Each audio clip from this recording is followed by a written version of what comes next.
Mi nombre es Verpia Sujeiga Marracopa y soy alumna de la Universidad Privada de Tacna. Bien, el día de hoy aprenderemos un tema muy importante. Este se trata nada más y nada menos del contrato administrativo. Bueno, todo empieza por el Estado. Como sabemos, el Estado tiene la obligación de satisfacer las necesidades de sus habitantes. Y como objetivo primordial del Estado es satisfacer tales necesidades en las cuales garantice la convivencia y la paz social. Pero en sí, la contratación administrativa es una herramienta proporcionada al Estado que sirve para cumplir sus fines. Pero decimos que es una herramienta puesto que se transmite por medio de ella, ya que se logra acordar un tipo de prestación de servicio o realización de una obra en la que el Estado no puede realizar, puesto que no tiene la capacidad para hacerlas. Cabe recalcar que el contrato en sí sería un acuerdo entre ambas partes en la que nacen obligaciones recíprocas. A continuación, definiremos en sí qué es el contrato administrativo. Como ya dijimos, son acuerdos de voluntades generadores de obligaciones y derechos, celebrado entre un órgano del Estado. En sí, el contrato administrativo tiene objetivos y son de suma importancia porque es vital para el funcionamiento del Estado, ya que sin ello no se podría hacer obras públicas porque caeríamos en un estancamiento imposible de revertir. Pero también el contrato administrativo es similar al contrato privado, por ende es más próximo al derecho civil, lo que marca la diferencia entre un contrato civil y uno administrativo. Son sus partes y el fin de dicho contrato, además de la competencia que debe ser administrativa con un fin de servicio público, en vista de lo que se celebre, y se rige por un derecho público.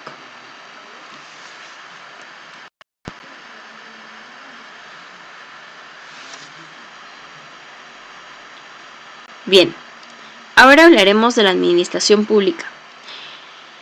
Esta tiene como necesidad de realizar convenios y tratos que le permitan efectuar acciones que la habiliten para el logro de sus fines.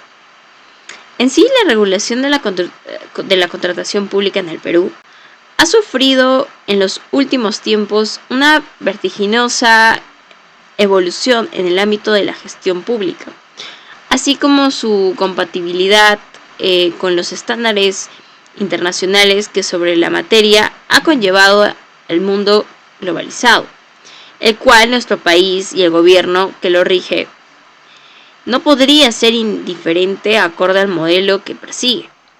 En este sentido, la irradiación del derecho internacional y todos los instrumentos que lo componen en materia de contrato público han hecho que la contratación administrativa en nuestro país, en su dimensión procedimental y material, comience a ser entendida en un nivel acorde con la globalización de la economía y el derecho. Entonces, las aproximaciones institucionales a las universalizaciones de los principios de transparencia, publicidad, moralidad, igualdad, contradicción y eficacia, entre otros, al encontrar y escoger la contratista ideal a través de los procedimientos de selección, la implantación de nuevas modalidades de selección son hechos verificables en nuestro ámbito. Sin embargo, la mejora en la instrumentalización ha hecho evidente una problemática que va mucho más allá del ámbito meramente normativo. Y quizá el problema más difícil de sortear sea la calidad y la forma de conducir los procesos de selección por parte de los operadores públicos, quienes también constituyen parte de esta realidad de contratación administrativa, puesto que la experiencia cotidiana evidencia que las instituciones y las normas en el país han sido y son insuficientes para garantizar que las entidades del sector público obtengan bienes y servicios de calidad. Bueno, a continuación hablaremos sobre los antecedentes históricos de la contratación administrativa. Bueno, Producto de la Revolución Francesa en 1789, el pueblo asume el control de la administración pública a través de sus funcionarios públicos sujetos a normas jurídicas. Entonces, en sí, históricamente la administración pública funciona más bien como un aparato meramente represor en ese entonces y al servicio del monarca absoluto, sin someterse a las normas jurídicas en su funcionamiento. Sin embargo, el núcleo esencial de esa primera administración moderna seguía girando fundamentalmente en torno a unas actividades específicamente públicas, sin correspondencia posible con la actividad de los particulares, por lo que las normas jurídicas destinadas a regular su funcionamiento tenían que ser necesariamente de exclusiva aplicación a la administración. Estas normas específicas públicas, al irse desarrollando e incrementando con el tiempo, dieron lugar al nacimiento de una rama del derecho en sí, que el derecho administrativo, en cuanto al derecho regulador del funcionamiento y de los derechos y obligaciones de la administración pública. Así diferenciando el derecho privado, cuyo ámbito queda circunscrito exclusivamente a las relaciones particulares. Bueno, para ello fue necesario que se produjera un proceso de profunda y cuyas etapas más significativas fueron las siguientes. El primero fue el surgimiento del capitalismo, que llevó a extremo la explotación. En sí, la concepción del Estado empieza a evolucionar hacia lo que hoy conocemos como Estado social de derecho, es decir, un Estado preocupado por el bienestar de sus ciudadanos. También apareció el surgimiento de focos prerevolucionarios, que en sí propugnaban el dominio de Estado sobre los intereses particulares de cada individuo. Este progresivo e importante incremento de las actuaciones del Estado provoca que la administración pública necesite utilizar cada vez más la contratación con particulares para hacer frente a la realización de determinados servicios. Por ello, el contrato administrativo nace en Francia como necesidad de diferenciar el tratamiento que se le daba a los contratos donde una de las partes era el Estado. Bueno, ahora vamos a hablar sobre el reglamento en el Perú, que particularmente fue en el año 1998. Bueno, ya por el año 1998 regían en el Perú 3 normas sectoriales que gobernaban los procedimientos de selección y ejecución de los contratos de la administración pública para el aprovisionamiento y abastecimiento de sus necesidades, las cuales eran el Reglamento Único de Adquisiciones aprobado por el Decreto Supremo 06585 PCM para la compra o suministro de bienes y locación de servicios de toda índole, con excepción de las consultorías. También estaba el Reglamento Único de Licitaciones y Contratos de Obras Públicas, que fue aprobado por el Decreto Supremo 03480 VC para la contratación de ejecución de obras públicas, y la Ley 23554, que fue la Ley de Consultoría, y el reglamento aprobado, que fue mediante el Decreto Supremo 20887 EF, que para la contratación de servicios de consultoría, incluyendo las consultorías, ya sean los proyectos, diseños y supervisiones, estén relacionadas con la ejecución de las obras públicas. Pero a ver, si analizamos en conjunto estos 3 marcos regulatorios, cada uno se complementaría con una serie de dispositivos normativos de diversas fuentes y rangos que se producen del Poder Legislativo, de la Presidencia de la República, de los ministerios competentes en las materias reguladas o incluso con las instancias de menor jerarquía, que los modifican, amplían, corrigen, interpretan y desarrollan. Sin embargo, ello evidencia un entrapado de decretos supremos, resoluciones supremas, directivas, comunicados, entre otros, que lo único que trajo como consecuencia fue una enorme dispersión normativa que dificultaba una gran medida a su aplicación. Así pues, en 1997, el Congreso de la República aprobó por la Ley 26850 la Ley de Contrataciones y Adquisiciones del Estado, a través de la cual unificó en un solo cuerpo normativo todo el conjunto de regulaciones sectoriales vigentes hasta ese momento, para lo cual estableció reglas comunes y uniformes para la compra y contratación de bienes y servicios y también obras de las administraciones públicas, en las que requieren para el cumplimiento de sus funciones, así como creó el Consejo Superior de Contrataciones y Adquisiciones del Estado.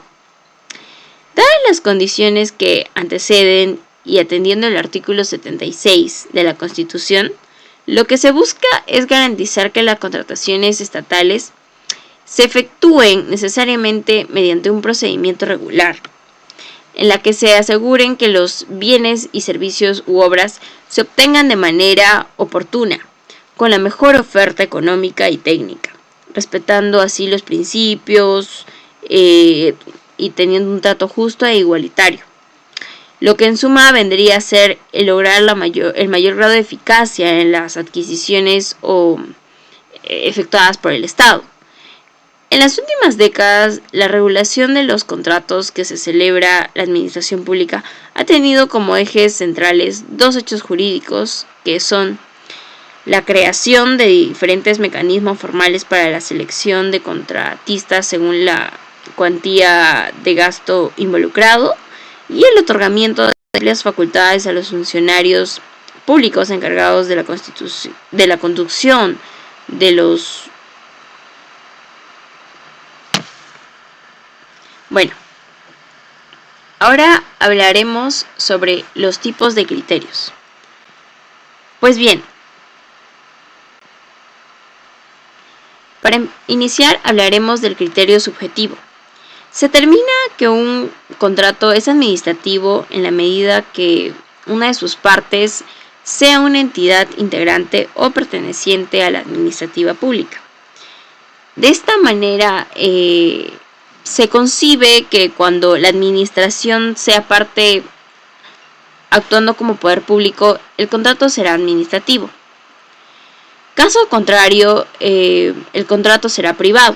Sin embargo, a simple vista no señalaría la solución, debido a que no establece cuándo la administración actúa como poder público o como persona de derecho privado. Bien, ahora hablaremos sobre el criterio formal. Bien, según este criterio, un contrato será administrativo en la medida en que él mismo esté ligado a una formalidad específica para su celebración en sistemas o procedimientos de selección. Ciertamente, este criterio ha sido calificado como insuficiente, debido a que la ley puede señalar en determinados casos que los contratos no sean celebrados mediante una formalidad. Por otro lado, también tenemos el criterio de la cláusula exorbitante. Esta en sí manifiesta, incluye en los contratos que se consideran inusuales y hasta inadmisibles de un contrato civil por la ventaja de uno de los contratantes, que sea del Estado. En sí, este criterio manifiesta que el contrato será administrativo si éste contiene cláusula exorbitante del derecho común, las cuales no son permisibles en una relación de igualdad y que evidencien el ejercicio de prerrogativas públicas. Debe comprenderse que el derecho público francés, cláusula exorbitante es definida como aquella que resulta inusual en el derecho común o privado, mientras que para otros serían aquellas que de incorporarse en un contrato privado serían ilícitas, o aquellas cláusulas que resultan ilícitas o inusuales en el ámbito de la contratación civil o comercial. Sobre la cláusula exorbitante podemos señalar que esta posición doctrinal que para muchos aún sigue vigente, en el Perú ha quedado en desuso, y no por tener sustento alguno, sino porque no se ajusta a la realidad pública del Estado. Porque si tenemos en cuenta el modelo económico que rige actualmente, que es una economía social de mercado, en distintas ocasiones el Estado se volverá para dentro del contrato, pero será un sujeto despojado de sus facultades, desposeído de esa prerrogativa que le son inherentes como administración pública, donde entrará a negociar con el privado de igual a igual, y donde ambos velarán por sus intereses personales, pero entendiendo como interés personal de la administración pública el interés público y el bien común. Pues bien, ahora hablaremos sobre el criterio de servicios públicos. Siguiendo los pasos de la jurisprudencia francesa del Consejo del Estado y del Tribunal de Conflictos, en una época se caracterizó a los contratos administrativos teniendo como objeto satisfacer el ejercicio de la función administrativa. Bueno, en sí, esta función en una época se caracterizó como los contratos administrativos como aquellos que, teniendo por objeto la organización o funcionamiento de un servicio público, otorgan a la administración una posición privilegiada, por así llamarlo. Entonces, también tenemos el criterio de función administrativa.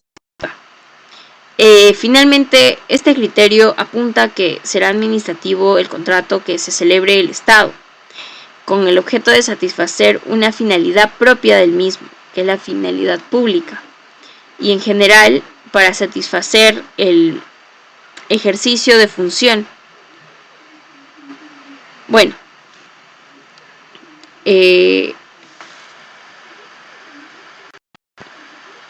ahora hablaremos sobre las bases constitucionales. Bueno, la base o fundamento constitucional del contrato de obra pública se halla en el artículo 134, reformado según el decreto publicado en Diario Oficial de la Federación el 28 de diciembre de 1982. Bueno, ahora tocaremos los elementos de los contratos. Los sujetos. Estos en sí constan con la personalidad de Estado como parte del contrato, sin despojarse de sus poderes y privilegios y permaneciendo dicho contrato. En sí, estos deben gozar de capacidad personal, pero además el sujeto público que pacta debe tener la competencia por razón de la materia, de grado y de territorio. Esto, a nuestro juicio, comporta la necesidad de una aprobación o consentimiento en casos excepcionales, que pueden llevar hasta la de un acto legislativo, como por ejemplo un contrato de empréstito. Pero también es inconcebible la configuración de cualquier contrato independientemente de su naturaleza jurídica, sin sujetos que lo celebren, como lo hemos afirmado en los contratos administrativos. Uno de estos sujetos lo será un órgano público administrativo dotado de competencia para contratar, en tanto que su contraparte, generalmente un particular, habrá de llenar el requisito de capacidad jurídica para los mismos efectos, pudiendo esta persona ser física o moral. Entonces, otro elemento también que tenemos en cuenta es el consentimiento. Es la expresión de voluntad de ambas partes para la celebración de un contrato. Podemos decir en pocas palabras que es el acuerdo de voluntades respecto a un objeto común que consiste en producir consecuencias jurídicas. Tanto la voluntad proveniente del órgano público administrativo como la de su contraparte habrán de exteriorizarse para desembocar en la generación de derechos y obligaciones recíprocas, engendrándose así en el acto bilateral contractual entre ellos. En conclusión, todos los modos de gestión indirecta de servicios públicos tienen una base común en el previo contrato como técnica jurídica. Una base común en el previo contrato como técnica jurídica de colaboración que por excelencia armoniza esferas de interés sustancialmente diversas. En este caso, las de administración y sus co-contratantes. Agregan que el contrato de la administración es un acto de declaración de voluntad, en la que pues coincide de las partes. En tanto es una declaración volitiva, no una acción material, porque difiere del hecho de la administración y en cuanto importa una concurrencia bilateral de voluntades, se distingue del acto administrativo, que por esencia es unilateral. Productor de efectos jurídicos, son jurídicamente irrelevantes los acuerdos que no crean obligaciones y deberes.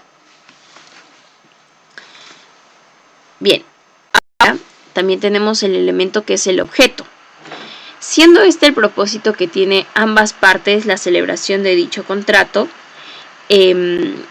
esta se define